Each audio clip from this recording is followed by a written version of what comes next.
Welcome to all of you in today period. In last some periods, we study on first and second chapter in our part 2.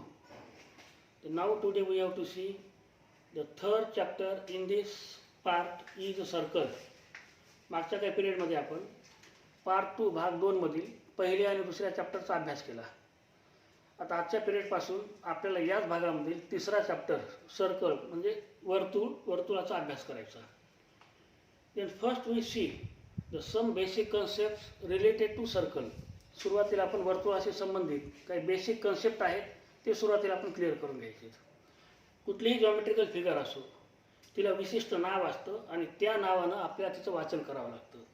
जसं की ट्रँगलचे जे 3 व्हर्टॅसेस असतात, समजा ते A B C असतील तर तुम्ही त्याला काय म्हणतात, ट्रँगल ए बी सी. एखादा क्वाड्रिलॅटरल असेल त्या क्वाड्रिलॅटरला 4 व्हर्टॅसेस असतात, पी क्यू आर एस. तर तुम्ही त्या क्वाड्रिलॅटरचं वाचन कसं करतो, quadrilateral P Q R S.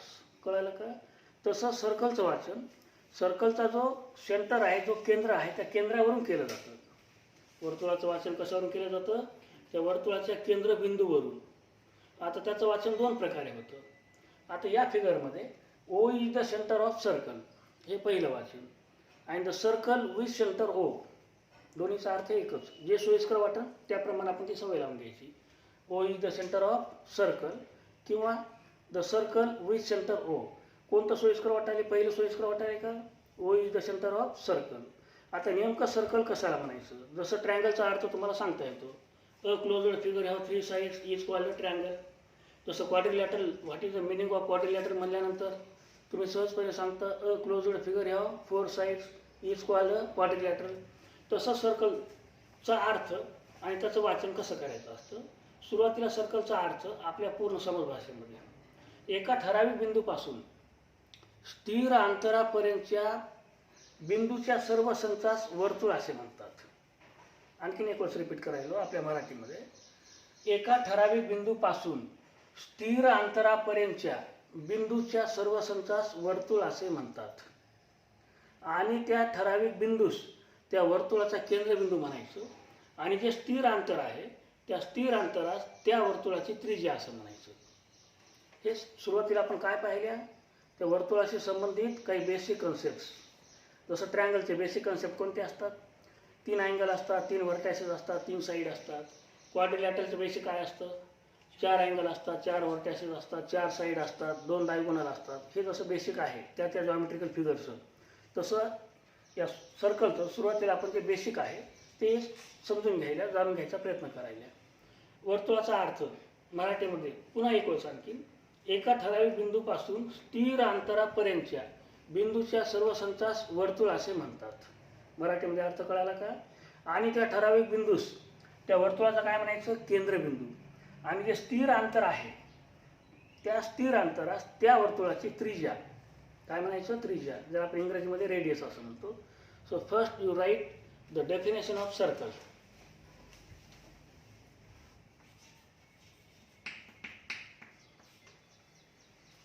The set of all points, the set of all points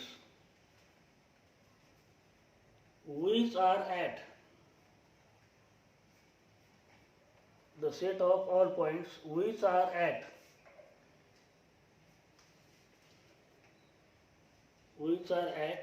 equidistance, which are at equidistance from a fixed point, from a fixed point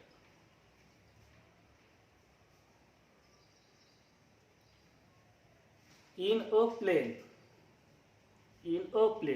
इथं अ प्लेनचा अर्थ काय, एकाच प्रतलामध्ये, in a plane is called a circle.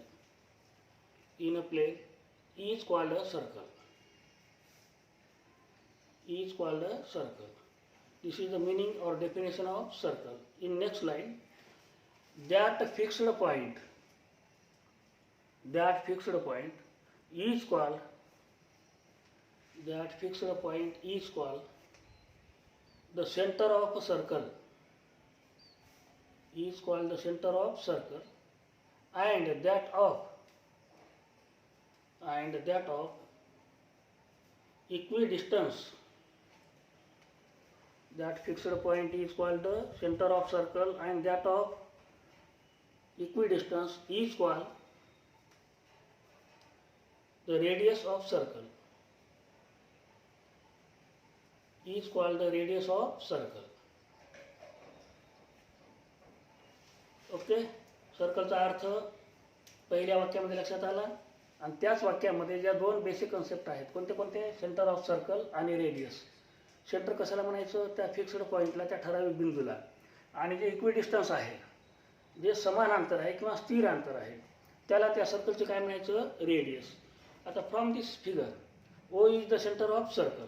वाचन काय करायचं? O is the centre of circle and O A, O P, O Q, these are the radii or radius of a circle. All radii of a circle are congruent. एकाच वर्तुळाच्या जेवढ्या radius आहेत तेवढ्या एकरूप असतात. There are infinite radius can be draw through a circle. एका वर्तुळाला असे अनंत त्रिज्या आपल्याला काढता येतात किंवा असतात. हा पहिले दोन कन्सेप्ट क्लिअर झाले. त्यानंतर आता क्वाड. क्वाड कशाला म्हणायचं? आता या फिगरमध्ये बी सी इज अ क्वाड, ज्याला आपण जीवा असं म्हणतो. आता जीवेचा अर्थ joining the any two points on the circle. Joining the segment of any two points on the circle is called the क्वाड ऑफ सर्कल. वर्तुळावरील कोणतेही दोन बिंदू जोडणारा जो रेषाखंड असतो त्याला त्या वर्तुळाची जीवा म्हणायचं. इंग्रजीमध्ये क्वाड असं म्हणायचं. आता पॉईंट बी आणि पॉईंट सी हे वर्तुळावर आहेत का? जेव्हा दोन्ही पॉईंट आपण जॉईन केले तेव्हा एक सेगमेंट तयार झाला. कोणता सेगमेंट? B C. म्हणजे सेगमेंट बी सीला काय म्हणायचं? या सर्कलची क्वाड, या वर्तुळाची जीवा. जीवा सुद्धा अशा इन्फायनाईट काढता येतात किंवा असतात. तिसरा मुद्दा, if a quad passing through the centre of circle. If a quad passing through the centre of circle then that quad is called the diameter of circle. जर ती जीवा वर्तुळाच्या केंद्रामधून जात असेल तर त्या जीवेला मात्र स्पेशल नाव आहे. तिला काय म्हणायचं? डायमीटर, मराठीमध्ये व्यास. So segment P Q is a diameter. आता हा जो डायमीटर आहे, या डायमीटरमध्ये एकूण दोन रेडियस आहेत. पहिली आहे ओ पी आणि दुसरी आहे ओ क्यू. मग यावरून आपल्याला रेडियस आणि डायमीटरमध्ये जो इंटरनल रिलेशन आहे ते आपल्याला सांगता आलं पाहिजे. डायमीटर हा त्या रेडियसच्या दुप्पट असतो किंवा रेडियस ही त्या डायमीटरच्या निम्मी असते. लक्षात आलं? Diameter is twice the radius और radius is half of the diameter. Okay. Then from figure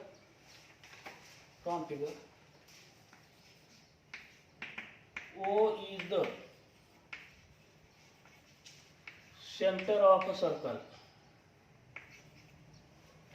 O is the center of circle.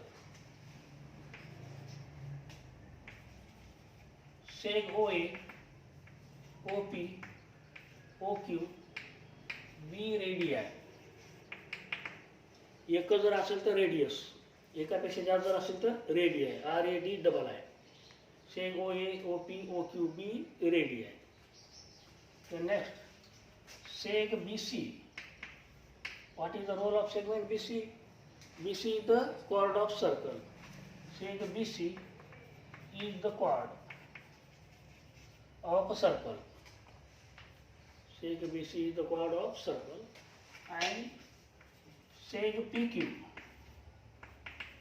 is the diameter of a circle. Seg PQ is the diameter of circle. These are the some basic concept of circle. And next, diameter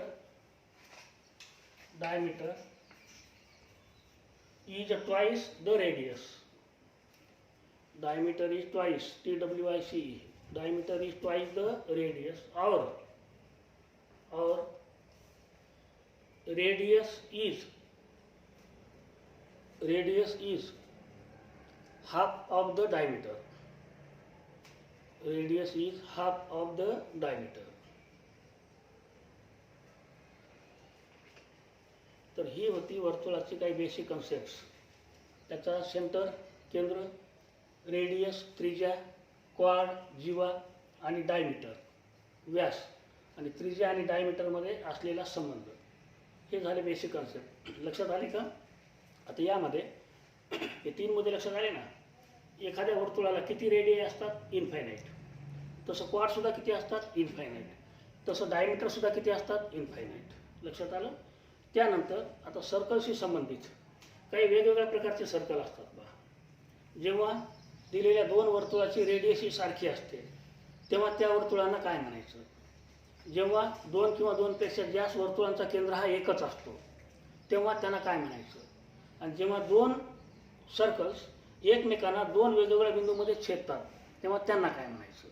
एक आणखीन एक छोटासा basic कन्सेप्टचाच भाग आहे, तो आता पुढे घेऊ आपण. आता या पुढच्या काही बेसिक कन्सेप्टमध्ये काही वेगवेगळ्या प्रकारचे वर्तुळ असतात. जेव्हा 2 वर्तुळांची त्रिज्या ही सारखी असते तेव्हा त्या वर्तुळाला म्हणायचं एकरूप वर्तुळ आहे. कोणते वर्तुळ आहे? एकरूप. याचा अर्थ आता इंग्रजीमध्ये, if the radii of a given 2 circles are congruent or equal, then that circles are called congruent circles. जसे की आता O is the center of circle having 5 cm radius. Also P is the center of circle having also 5 cm is the radius. Then these types of circles are called congruent circles. अशा प्रकारच्या सर्कलला काय म्हणायचं? Congruent circles, एकरूप वर्तुळे. लक्षात आलं का? एकरूप वर्तुळासाठी काय सारखं असावं लागतं? त्यांच्या रेडियाई. ओके. त्यानंतर कॉन्सेंट्रिक सर्कल्स. जेव्हा 2 किंवा 2पेक्षा जास्त वर्तुळांचा केंद्र हा एकच असतो, 2 किंवा 2पेक्षा जास्त वर्तुळांचा केंद्र हा एकच असतो तेव्हा अशा प्रकारच्या सर्कलला म्हणायचं concentric circle. If the 2 or more circles having the same center, then such types of circles are called concentric circles. या लहान्या वर्तुळाचं केंद्र हेच आहे, मोठ्या वर्तुळाचं केंद्र सुद्धा हेच आहे. दोन्ही वर्तुळाचं केंद्र एकच आहे ना. जेव्हा केंद्र एकच असतो तेव्हा त्यांना म्हणायचं कॉन्सेंट्रिक सर्कल्स. हा एक प्रकार लक्षात आला. आणि त्यानंतर जेव्हा 2 वर्तुळे एकमेकांना 2 वेगवेगळ्या बिंदूमध्ये छेदतात. आता O केंद्र असलेले वर्तुळ आणि P केंद्र असलेले वर्तुळ, हे 2 बिंदू A आणि बिंदू B मध्ये वेगवेगळ्या 2 बिंदूमध्ये इंटरसेक्ट करायले, छेदायले, तेव्हा अशा प्रकारच्या सर्कल्सला म्हणायचं इंटरसेक्टिंग सर्कल्स, छेदणारी वर्तुळे. कळले का 3 प्रकार? आणखीन एक आहे टचिंग सर्कल्स नावाचा, मात्र तो टॉपिक आपल्याला सेपरेट दिला आहे, तो पुढचा मुद्दा आहे, तो आपण डिटेलमध्ये घेणार आहोत. Then these are the 3 different types of circles. Congruent circles लक्षात आला असेल, कॉन्सेंट्रिक सर्कल्सचा अर्थ सुद्धा कळाला असेल आणि इंटरसेक्टिंग सर्कलचा अर्थ सुद्धा कळाला असेल. आता पुढं मागच्या 9व्या वर्गापर्यंत आपण जीवेशी संबंधित, क्वाड्सशी संबंधित काही गुणधर्म पाहिलेत पहा. तो मुद्दा सुद्धा एक बेसिक कन्सेप्टचाच भाग आहे. आता तो मुद्दा आपण आता क्लिअर करून घेऊ. The next topic we see the properties of a chords. जीवेचे गुणधर्म. There are 3 properties of chords. We have to seen the last 9th year. मागच्या 9व्या वर्षापर्यंत आपण ह्या जीवेचे काही गुणधर्म पाहिले, ते 3 आहेत. त्यातील पहिला हा number 1, P is the center of circle, AB is the chord of circle, perpendicular drop from center to the chord, then bisect the chord. पहिला गुणधर्म लक्षात आला ना. P केंद्र असलेल्या वर्तुळात AB ही जीवा आहे, तेव्हा केंद्रातून या जीवेवर टाकलेला हा लंब या जीवेस दुभागतो. बायसेक्ट करतो म्हणजे त्याचे 2 समान भाग करतो. P मधून जीवा AB वर PC हा परपेंडिक्युलर टाकला का तेव्हा ह्या जीवा AB चे 2 भाग व्हायले. कोणते कोणते? AC आणि BC. हे दोन्ही भाग कसे होतात? सारखे होतात. म्हणजे ती जीवा काय होते? दुभागते. पहिला गुणधर्म जीवेचा आला लक्षामध्ये. आता दुसऱ्या गुणधर्मामध्ये एकाच वर्तुळाच्या एकरूप जीवा या वर्तुळ केंद्रापासून सारख्या अंतरावर असतात. एकाच वर्तुळाच्या एकरूप जीवा त्या वर्तुळ केंद्रापासून कशा अंतरावर असतात? सारख्या अंतरावर. आता या फिगरमध्ये AB आणि CD या 2 क्वाड आहेत. या दोन्ही क्वाड जर सारख्या एकरूप असतील, जीवा ABचं माप आणि जीवा CDचं माप प्रत्येकी 10-10 सेंटीमीटर असेल, तर या दोन्ही जीवा या वर्तुळ केंद्रापासून सारख्या अंतरावर असतात. म्हणजे OE आणि OF हे अंतर कसं असतं? सारखं असतं. कळाला दुसरा गुणधर्म. OE जर 5 असेल तर OF सुद्धा किती असतं? 5च. आणि तिसरा गुणधर्म पुन्हा जीवा AB आणि जीवा CD या एकाच वर्तुळाचे आहेत. या दोन्ही जीवा एकरूप आहेत. मग या एकरूप जीवा एकाच वर्तुळाच्या त्याच्या वर्तुळ केंद्राशी एकरूप कोन तयार करतात. तिसरा जीवेचा गुणधर्म लक्षात आला का? एकाच वर्तुळाच्या कोणत्या जीवा? एकरूप जीवा. कशापासून सारखे कोण तयार करतात? वर्तुळ केंद्रापासून सारखे कोण तयार करतात. हा झाला जीवेचा तिसरा गुणधर्म. समजलं? Then first from this figure property देऊ का लिहून? या property number 1. The perpendicular is draw. The perpendicular is draw from center to the chord. Perpendicular is draw from center to the chord, comma bisect the chord. Bisect the chord. अर्थ कळाला का? आता मराठीच्या मुलांसाठी वर्तुळ केंद्रातून जीवेवर टाकलेला लंब त्या जीवेस दुभागतो. Then from this figure 1, if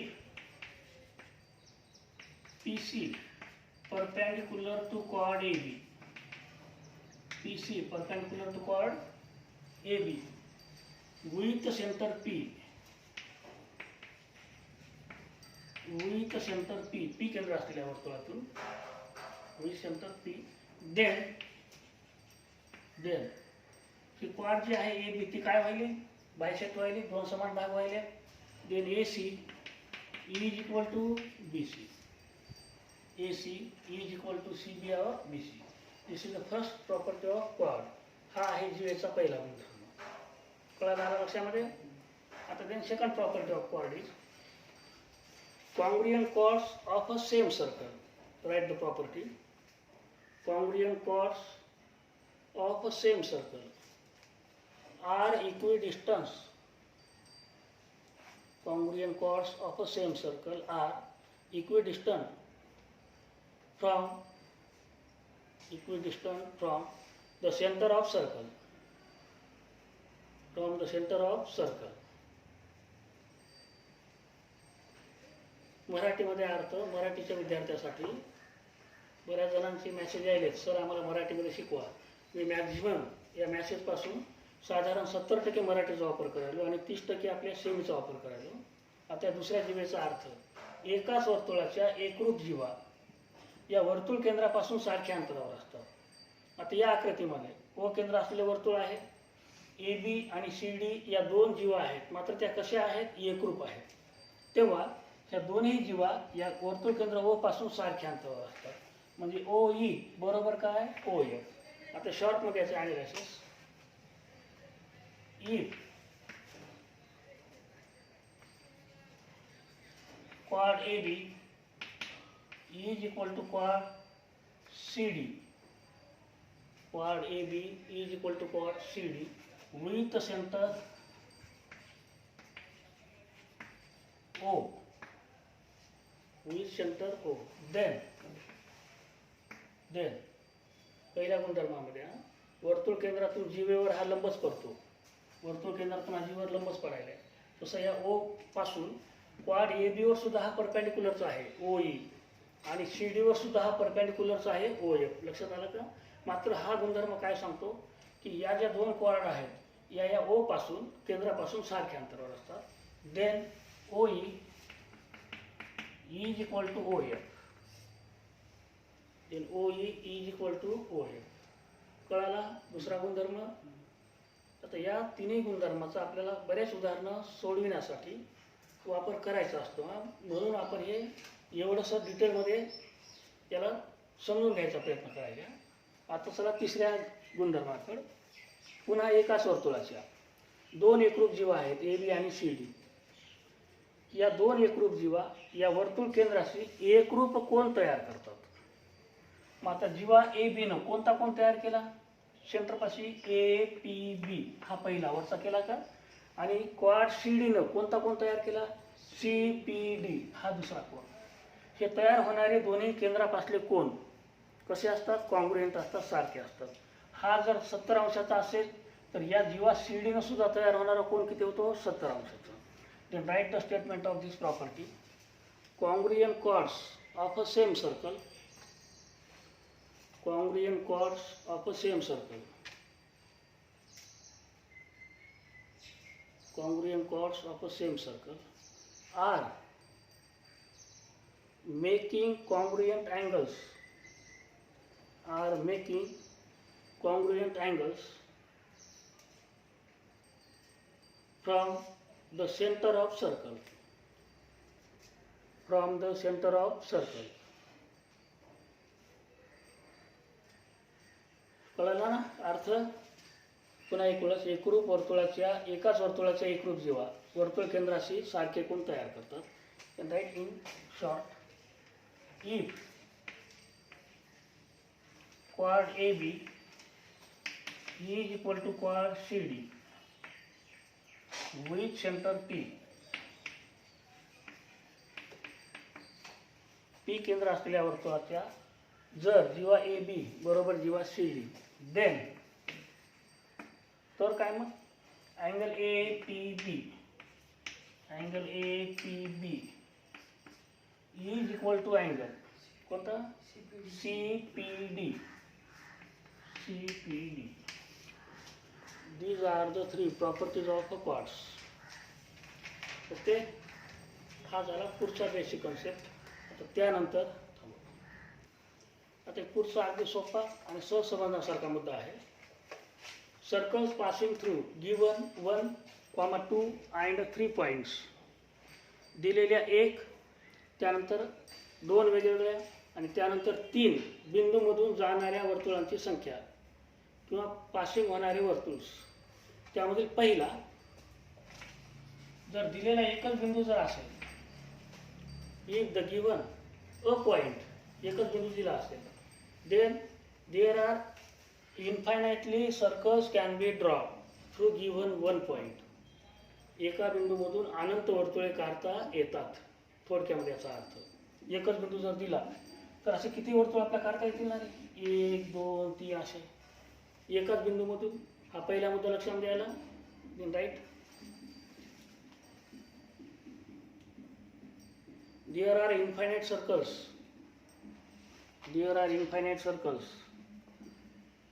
can be drawn.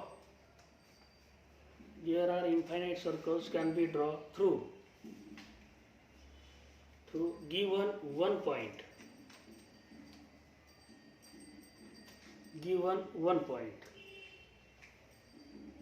आपल्या भाषेमध्ये अर्थ कळायला आहे. दिलेल्या एका बिंदूमधून अनंत वर्तुळे काढता येतात.